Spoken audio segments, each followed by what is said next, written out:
আসসালামু আলাইকুম প্রিয় শিক্ষার্থীরা, অনলাইন ক্লাসে তোমাদের স্বাগতম। আজকে আমি নবম দশম এসএসসি পরীক্ষার্থীদের জন্য ইংরেজি প্রথম পত্রের একটি প্যাসেজ তোমাদের বাংলা মিনিং সহ এবং ভালোভাবে বুঝিয়ে দেব, যাতে এখান থেকে যে এমসিকিউ এবং তোমাদের কোশ্চেন এসে থাকে সেগুলো সহজেই তোমরা খুব উত্তর দিতে পারো। প্যাসেজটির হলো তোমাদের বইয়ের লেসন 5-এর ইন্ডিপেন্ডেন্স ডে। ইন্ডিপেন্ডেন্স ডে অর্থ হলো স্বাধীনতা দিবস।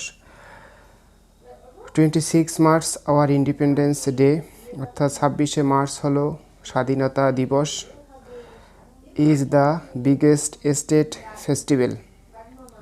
বিগ মানে বড়, আর বিগেস্ট অর্থ সব থেকে বড়, অর্থাৎ এটি আমাদের সব থেকে বড় জাতীয় দিবস।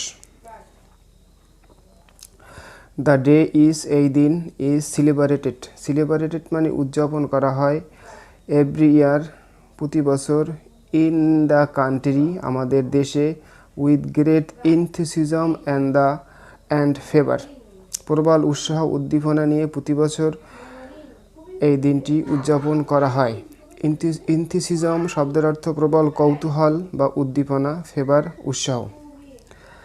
It is a national holiday. National holiday মানে জাতীয় ছুটি, অর্থাৎ এই দিন জাতীয় ছুটি থাকে। অল মানে সব। অফিস, এডুকেশনাল ইনস্টিটিউশনস মানে শিক্ষা প্রতিষ্ঠান। শপস দোকান। অ্যান্ড ফ্যাক্টরিজ, ফ্যাক্টরিজ মানে কলকারখানা। রিমেইন মানে থাকে। ক্লোজড বন্ধ থাকে। অন দিস ডে, অর্থাৎ এই দিনে সকল অফিস, শিক্ষা প্রতিষ্ঠান, দোকান, মিল, ফ্যাক্টরিজ বন্ধ থাকে। দ্য ডে বিগানস, এই দিনটি শুরু হয়। উইথ এ 31 গান স্যালুট, অর্থাৎ 31 বার তোপধ্বনির মাধ্যমে এই দিনটি শুরু হয়। এরপরে আর্লি ইন দ্য মর্নিং, খুব সকালে। The president and the prime minister, প্রধানমন্ত্রী। On behalf of the national place floral wreaths at the national museum at Savar. National museum at Savar মানে জাতীয় স্মৃতিসৌধ। এর অর্থ হলো খুব সকালে রাষ্ট্রপতি, প্রধানমন্ত্রী জাতির পক্ষে সাভারের জাতীয় স্মৃতিসৌধে পুষ্পমাল্য অর্পণ করেন। দেন তারপরে আদার লিডার্স, অন্যান্য যে লিডার্সরা আছে, নেতারা। পলিটিক্যাল পার্টিস এবং রাজনৈতিক দল। ডিপ্লোম্যাটস মানে রাষ্ট্রদূত। সোশ্যাল সামাজিক। And the cultural organisations, educational institutions. And freedom fighters মানে মুক্তিযোদ্ধারা। Pay homage to the martyrs. Martyrs মানে শহীদদের। এরপরে দেখো,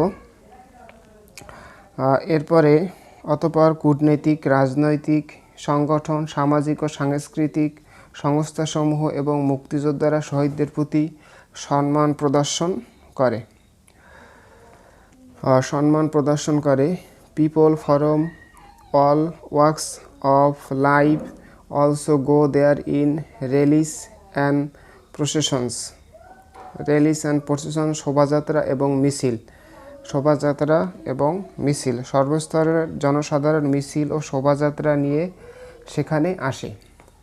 আচ্ছা, people from all walks of life also go there in rallies and processions, অর্থাৎ সর্বস্তরের জনগণ মিছিল এবং শোভাযাত্রা নিয়ে সেখানে আসে।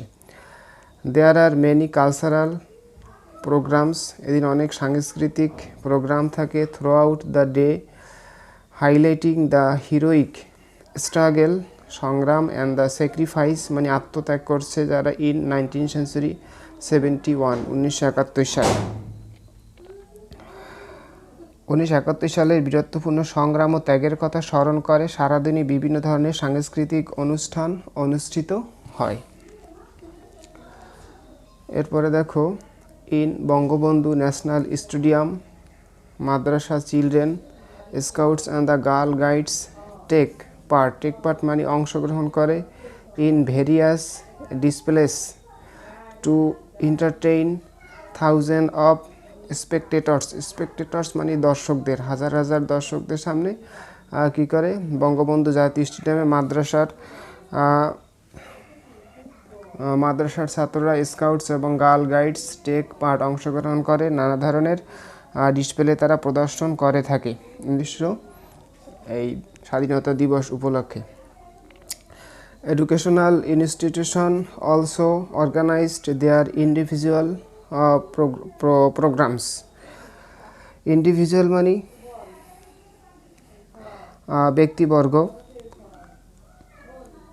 ব্যক্তিবর্গ শিক্ষা প্রতিষ্ঠানসমূহ তাদের নিজ নিজ অনুষ্ঠানের আয়োজন করে থাকে। ইন্ডিভিজুয়াল মানে ইন্ডিভিজুয়াল প্রোগ্রামস, নিজ নিজ প্রোগ্রাম আয়োজন করে থাকে। Sports meets and tournaments are also organised on the day, এবং এদিন বিভিন্ন ধরনের খেলাধুলা এবং টুর্নামেন্ট আয়োজন করা হয়, ইনক্লুডিং দ্য এক্সাইটিং মানে উত্তেজনাপূর্ণ বোট রেস মানে নৌকা বাইচ ইন দ্য রিভার বুড়িগঙ্গা, অর্থাৎ বুড়িগঙ্গা রিভারে এই দিন নদীতে দিন উত্তেজনাপূর্ণ নৌকা বাইচ হয়ে থাকে এবং বিভিন্ন ধরনের টুর্নামেন্টের আয়োজন করা হয়। এরপর দেখো, in the evening all major public buildings are illuminated, আলোকসজ্জা করা হয় উইথ কালারফুল লাইটস, রং বেরঙের আলো দিয়ে, অর্থাৎ রাতে বড় বড় ভবনগুলোতে আলোকসজ্জা করা হয়। Bangla Academy, Bangladesh Shilpakala Academy and other socio cultural organisation hold cultural function মানে বিভিন্ন ধরনের সাংস্কৃতিক অনুষ্ঠান হয়। বাংলা একাডেমি, বাংলাদেশ শিল্পকলা একাডেমি এবং অন্যান্য সামাজিক ও সাংস্কৃতিক সংগঠন সাংস্কৃতিক অনুষ্ঠানের আয়োজন করে থাকে। এছাড়া সিমিলার ফাংশনস, একই ধরনের অনুষ্ঠান আর অলসো অ্যারেঞ্জমেন্ট আয়োজন করা হয় in other place in the country, অর্থাৎ দেশের অন্যান্য জায়গায় একই ধরনের অনুষ্ঠানের আয়োজন করা হয়। তাহলে তোমরা জানলে যে আমাদের স্বাধীনতা দিবসে কী কী অনুষ্ঠান এবং কিভাবে এটা সারা দেশব্যাপী উদযাপন করা হয় সে সম্পর্কে। এবার এখান থেকে তোমাদের এমসিকিউ প্রশ্ন আসবে এবং কোশ্চেন আসবে।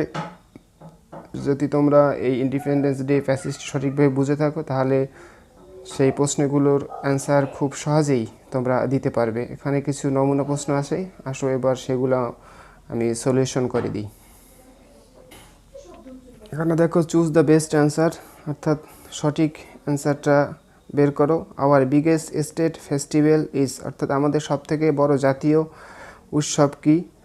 এখানে এ নম্বরে আছে ভিক্টোরি ডে, বিজয় দিবস, বি নম্বরে শহীদ দিবস অর্থাৎ শহীদ দিবস, তার পহেলা বৈশাখ, আর ডি নম্বরে আছে ইন্ডিপেন্ডেন্স ডে। তাহলে আমাদের সবথেকে বড় জাতীয় উৎসব হলো ইন্ডিপেন্ডেন্স ডেতে ঠিক হবে। 2 নম্বরে the celebration of independence day begins with, অর্থাৎ এই দিনটি শুরু হয় কিভাবে, প্রসেশনস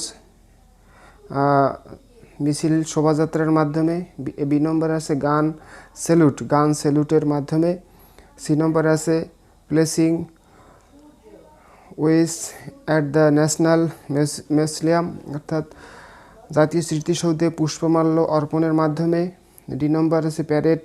বি ডিফেন্স ফোর্স, এবং ডিফেন্স ফোর্স সামরিক বাহিনীর প্যারেডের মাধ্যমে। তাহলে এটা শুরু হয়, বি নম্বর অ্যান্সার হবে গান স্যালুট। তোমরা জানছো যে 31 গান স্যালুটের মাধ্যমে ইন্ডিপেন্ডেন্স ডে বিগেইন হয়। 3 নম্বর আছে ন্যাশনাল মিউজিয়াম ইজ, আমাদের জাতীয় স্মৃতিসৌধ কোথায় এটা। এ নম্বরে 1 ঢাকা ইউনিভার্সিটি ক্যাম্পাসে। বি নম্বরে অ্যাট রমনা পার্কে। সি নম্বরে অ্যাট সাভারে।